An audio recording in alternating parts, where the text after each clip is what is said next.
ఇచ్చిన మాట ప్రకారం ఈ ప్రభుత్వం ఇవ్వాల్సిందే అని చెప్పి అనేక కార్యక్రమాలు చేసిన తదనంతరం మరొక కార్యక్రమం అన్ని సంఘాలను ప్రముఖులను అందరినీ ఆహ్వానించి ఒకరోజు సత్యాగ్రహ దీక్ష చేయాలి. అది కూడా 7th అంటే మండల్ కమిషన్ ఇంప్లిమెంట్ అయినటువంటి వేసినటువంటి దినం కనుక ఆ రోజు చేస్తే బాగుంటుందని చెప్పి ఒక గాంధేయ మార్గంలో సత్యాగ్రహ దీక్ష చేస్తూ మరి 7th డే ప్రోగ్రాంకు పోస్టర్ ఆవిష్కరణకు వచ్చినటువంటి మరొకసారి అందరికీ పేరు పేరున నమస్సుమంజలు తెలియజేస్తూ మహాత్మా జ్యోతిబా పూలే ప్రారంభించినటువంటి రిజర్వేషన్లు ఈ దేశంలో అందరికీ ఆర్థిక సమానత్వం రావాలంటే మనిషి పుట్టిన వాళ్ళు ప్రతి మనిషి సమానమే అనేటువంటిది రావాలంటే ఆర్థికంగా ఎదగాలి, సామాజికంగా ఎదగాలి, రాజకీయంగా ఎదగాలి. మరి చదువులలో అన్నిట్లలో కేవలం అట్టడుగు వర్గాల వాళ్ళకు రిజర్వేషన్ వస్తే తప్ప వీళ్ళ జీవితాలు బాగుపడవు. ఎప్పుడైతే అసమానతలు ఉంటాయో ఈ దేశంలో కొట్లాటలు, దాడులు, దౌర్జన్యాలు, హింస అనేది ఉంటుంది. హింస పోవాలంటే సమానత్వం ఉండాలా. మనం పుట్టుకతో మనిషి పుట్టినాం తప్ప ఈ కులాలు వర్గాలుగా మనం పుట్టలేదు.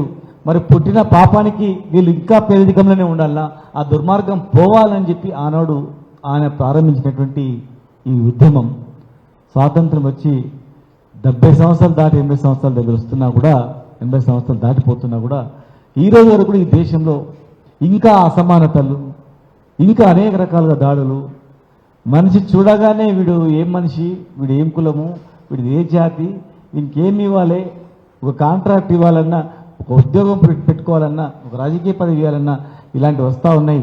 మరి ఇవన్నీ వీళ్ళు ఎదగాలంటే మహాత్మా పూలే, బాబాసాహెబ్ అంబేద్కర్ రాజ్యాంగం ప్రకారం ఇంకా కొన్ని హక్కులు కలిగించి వీళ్ళందరికీ కూడా సమానత్వం ఇవ్వాలని చెప్పి ప్రతి ఎలక్షన్లో ప్రతి పార్టీ ఓట్ల గురించి మాత్రం మాట్లాడుతుంది. ఓట్లు రాబట్టుకోవడానికి అధికారంలో గద్దెక్కడానికి మాత్రం వీళ్ళు ఉపయోగించుకుంటారు. కానీ గద్దెక్కిన మరుక్షణమే అణచివేతలు ఇవన్నీ జరుగుతూ ఉన్నాయి. కనుక మరి ఇన్ని సంవత్సరాలైనా కూడా దేశంలో సాధించుకుంది ఏం లేదు. కనీసం ఇచ్చిన మేనిఫెస్టో అమలు చేయాలి అని చెప్పేటువంటి దానిపైన ఒత్తిడి చేస్తే ఆయా రాష్ట్రాలు అమలు చేసిన ఆయా రాష్ట్రాల్లో ఉన్నటువంటి ఆర్థిక స్థితిగతులు బాగుపడతాయి కదా.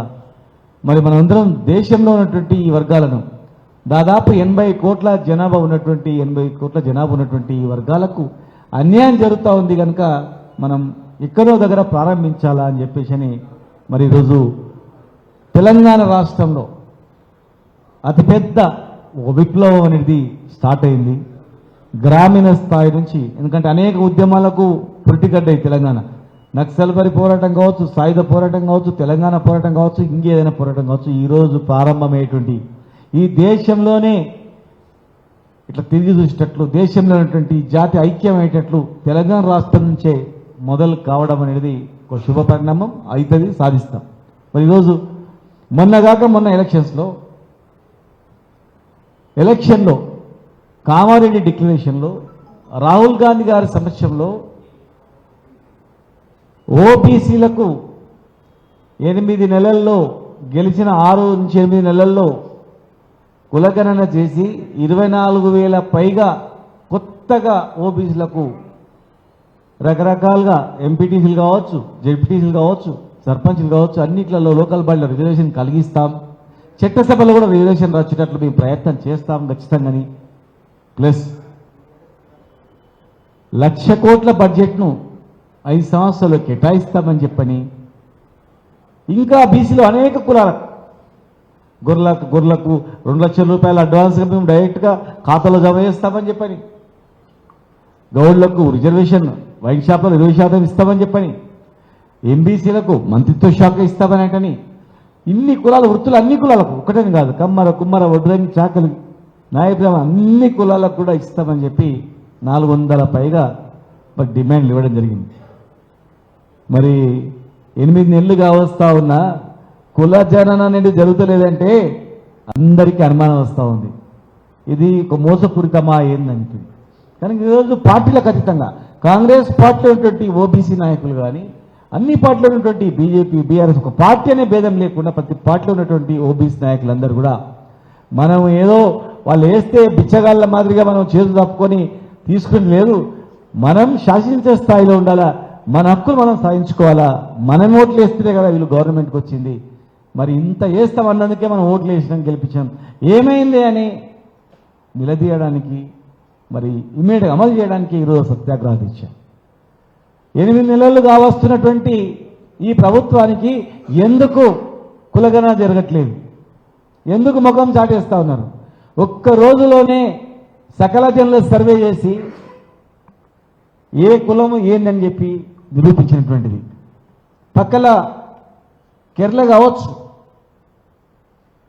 కర్ణాటకలో కావచ్చు, ఆంధ్రప్రదేశ్లో కావచ్చు, బీహార్లో కావచ్చు, దాదాపు దీనికన్నా రెట్టింపు జనాభా ఉన్నటువంటి 10 కోట్లు 12 కోట్లు జనాభా ఉన్నటువంటి రాష్ట్రాల్లో కూడా నెల రోజులలో కులగణన చేసి మరి రిజర్వేషన్ అమలు చేయడానికి సిద్ధం చేసిన సందర్భంలో ఇక్కడ మరి ఎందుకు కులగణన జరగట్లేదు?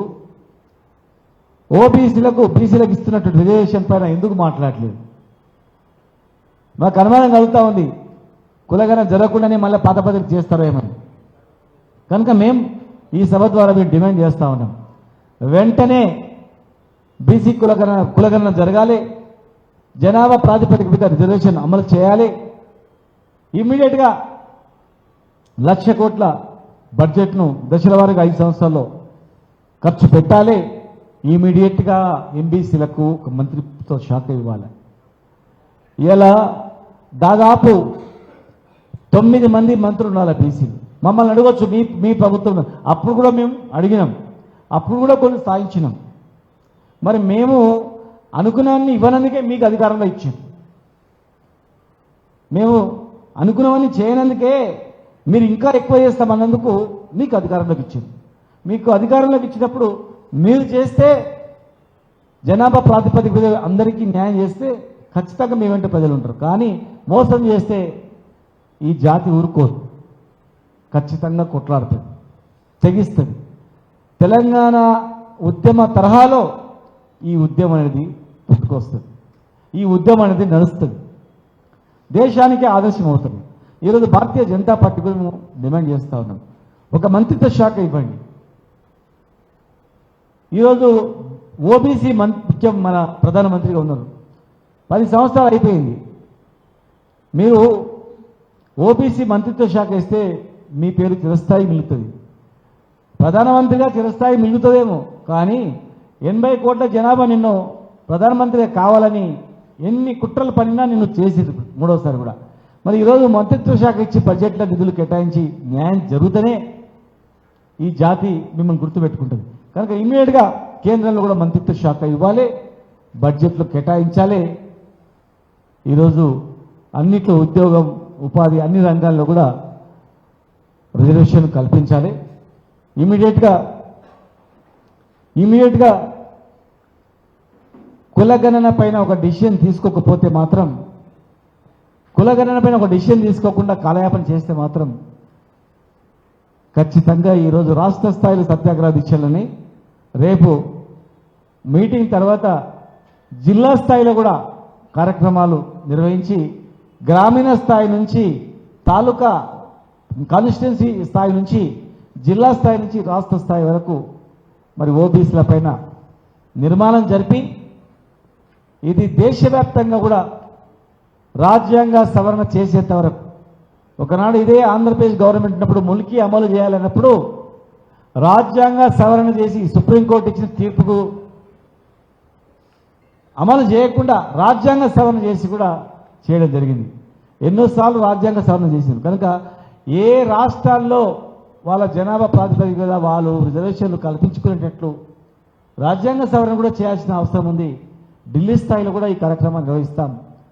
ఎవరి మీదనో కోపం కాదు, ఎవరి మీదనో ద్వేషం కాదు, ఏ పార్టీ మీదనో కోపం కాదు, ఏ పార్టీ మీద ద్వేషం కాదు. ఇవాళ మీరు అధికారంలో కాబట్టి అడుగుతా ఉన్నాం, మీరేం చేసారు, ఆ పార్టీ ఏం చేసారు, ఈ పార్టీ ఏం చేసింది అనొచ్చు. ఏ పార్టీ ఏం చేయనందుకు మీరు చేస్తారని ఇచ్చారు, మీరు చేయండి అని అడుగుతా ఉన్నాం. మేము చేసే కాదు చేసినాం, ప్రజలకు తెలుసు. బీసీలకు ఎన్ని హాస్టల్స్ పెట్టినామో, మార్కెట్ యార్డ్లలో రకరకాల పోస్టులలో ఎన్ని రిజర్వేషన్ కలిగించడమో, రిజర్వేషన్ లేని ప్లేస్లో ఎంతమందికి ఎమ్మెల్సీ గారి స్థానం కలిగించడమో చేశాం. మాకన్నా మీరు ఎక్కువ చేస్తామన్నందుకు మీకు అధికారం ఇచ్చిండ్రు. గుర్తుపెట్టుకొని దాన్ని అమలు చేయాలని చెప్పి ఖచ్చితంగా అన్ని పార్టీల నాయకులు, ఈరోజు అన్ని సంఘాలు, ప్రొఫెసర్లు కావచ్చు, అడ్వకేట్లు కావచ్చు, కాంగ్రెస్ ఎమ్మెల్సీలు కావచ్చు, కాంగ్రెస్లో ఎమ్మెల్యేలు కావచ్చు, బీఆర్ఎస్లో ఉన్నటువంటి ఎమ్మెల్యేలు కావచ్చు, బీజేపీలో ఉన్నటువంటి ఎమ్మెల్సీలు కావచ్చు, ఈ పార్టీ ఆ పార్టీ అనకుండా అన్ని పార్టీలో ఉన్నటువంటి ఓబీసీ నాయకులందరూ కూడా ఈరోజు ఇది అవసరం, ఖచ్చితంగా అమలు చేయాలా అనే ఒక ఏకాభిప్రాయంతో అందరూ ముందున్నారు. కనుక వీళ్ళని విడదీంచి పాలించకుండా దయచేసి సమస్య పైన దృష్టి పెట్టి మోసం చేయకుండా, ప్రజలను మోసం చేయకుండా, ఈ వర్గాలను మోసం చేయకుండా మీరు వెంటనే 7th లోపల మీరు కమిటీ వేయకపోతే, 7th లోపల ఓబీసీలు కులగణ గురించి మీరు జీవో విడుదల చేయకుండా కార్యాచరణ మీరు ప్రకటించకపోతే ఆ సత్యాగ్రహ దీక్ష రోజు తదుపరి కార్యక్రమాన్ని కూడా మా నాయకులు, మా రాష్ట్ర సంఘ నాయకులందరూ కూడా ఆ రోజు కూర్చొని అక్కడనే కూర్చొని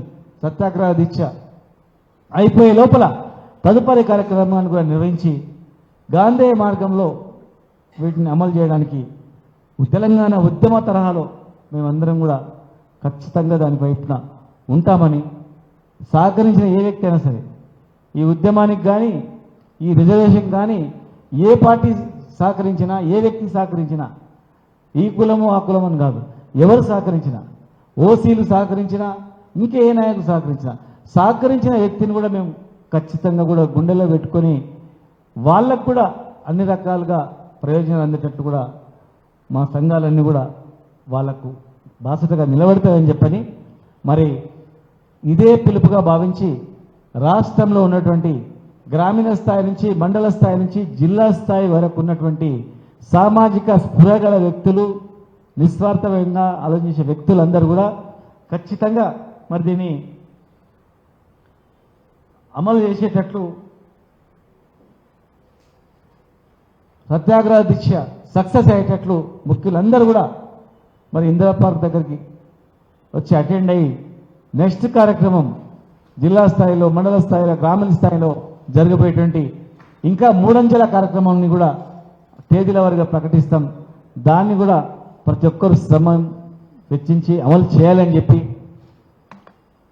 ఇదే మా రిక్వెస్ట్గా భావించి అందరూ హాజరై స్టార్ట్ చేయాలని చెప్పని, కార్యక్రమాన్ని సక్సెస్ చేయాలని చెప్పని మరి వచ్చినటువంటి మా అన్న తమ్ముళ్లకు, మా ఉద్యమ నాయకులకు అందరికి కూడా మరొకసారి అభినందనలు తెలియజేస్తూ, ఎవరొకరు త్యాగం చేస్తే కానీ ఫలితాలనేవి దక్కవు. ఎవరెవరు త్యాగం చేయాలి, ఎవరెవరు జీవితాలు త్యాగం చేయాలి. తెలంగాణ ఎన్నో జీవితాలు త్యాగం చేస్తేనే తెలంగాణ వచ్చింది, ఉట్టిగా రాలే. ఈరోజు ఈ ఉద్యమానికి కూడా త్యాగాలు చేయడానికి సిద్ధం కావాలి.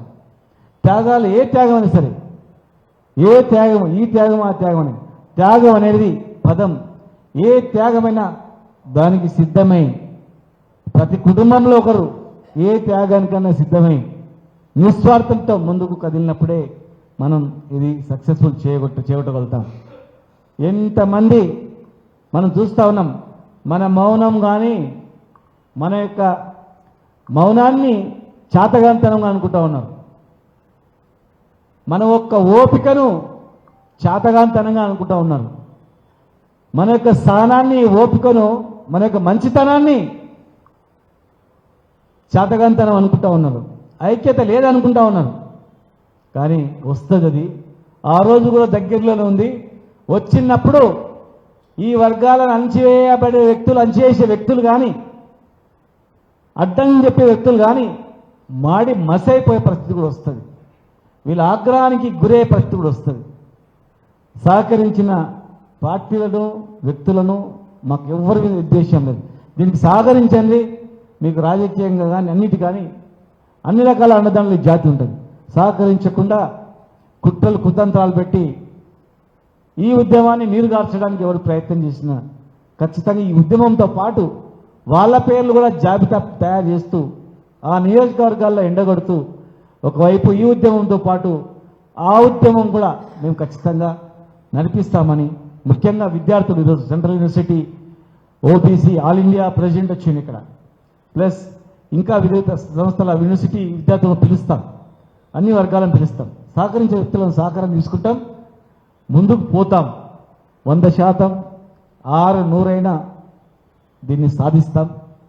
ఖచ్చితంగా ఈ జాతికి పూలే అడుగుజాడలు, మహాత్మా జ్యోతిబా పూలే గారి అడుగుజాడల్లో మేము పయనించి ఆ ఫలాలు అందేంత వరకు తెలంగాణ ఉద్యమ తరహాలో ఉద్యమం నడిపించి చేస్తాం. ఎన్ని కుట్రలు కుతంత్రాలు బనినా, అణిచివేయాలని ఎంతమందిని హింసించినా అది ఇంకా రెట్టింపు అయితే తప్ప తక్కువ కాదు. 100% దీన్ని సాధిస్తామని చెప్పి కూడా మరొకసారి తెలియజేస్తూ, ప్రతి ఒక్కరూ దయచేసి సోషల్ మీడియా ద్వారా మీరందరూ దీన్ని విస్తృతంగా జరిగిన అన్యాయం 70 సంవత్సరాలు ఏం జరిగింది, ఎన్నిసార్లు ముఖ్యమంత్రులుగా ఉన్నారు, ఆర్థికంగా ఏం పరిస్థితి ఉంది, లక్షల కోట్ల బడ్జెట్లో లక్షల కోట్ల పారిశ్రామికవేత్తలలో మీ స్థానం ఎక్కడుంది, కాంట్రాక్టర్లలో మీ స్థానం ఎక్కడుంది, పారిశ్రామికవేత్తలు ఎంతమంది ఉన్నారు, ఎన్ని డబ్బులు ఎక్కడ పోతున్నాయి, రాష్ట్రం నుంచి దేశం నుంచి ఖర్చు అయ్యేటువంటి ఈ దైవి ఎవరి జేబుల్లోకి పోతున్నాయి, ఎవరు చేస్తూ ఉన్నారు. భూ ఆక్రమణ కావచ్చు, బ్యాంకుల గల్లంతు కావచ్చు, బ్యాంకులను లూట్ చేసే కార్యక్రమం కావచ్చు, ఆర్థికంగా దోచుకుపోయేటలు కావచ్చు, కాంట్రాక్టర్లు కావచ్చు, ఇంకా అనేక సంస్థలు కావచ్చు, ఇండస్ట్రీస్ కావచ్చు, ఎవరి చేతుల్లో ఉన్నాయి, ఎందుకున్నాయి? రాజకీయంగా వెనుకబడ్డందుకే అడిగేటోడు లేకని ఇవన్నీ పడ్డాయి. కనుక ఎవడైనా ఎదుగుతున్నాడంటే అందరూ మూకుమ్మడిగా దాడి చేసి వాడిని ఎట్లా డిమోరలైజ్ చేయాలా, ఎట్లా అణిచేయాలా కుట్రలు తప్ప అరే 10 మందికి ఉపయోగపడతాను ఎంకరేజ్ చేసేది ఈ దేశంలో ఎక్కడ కనపడలే.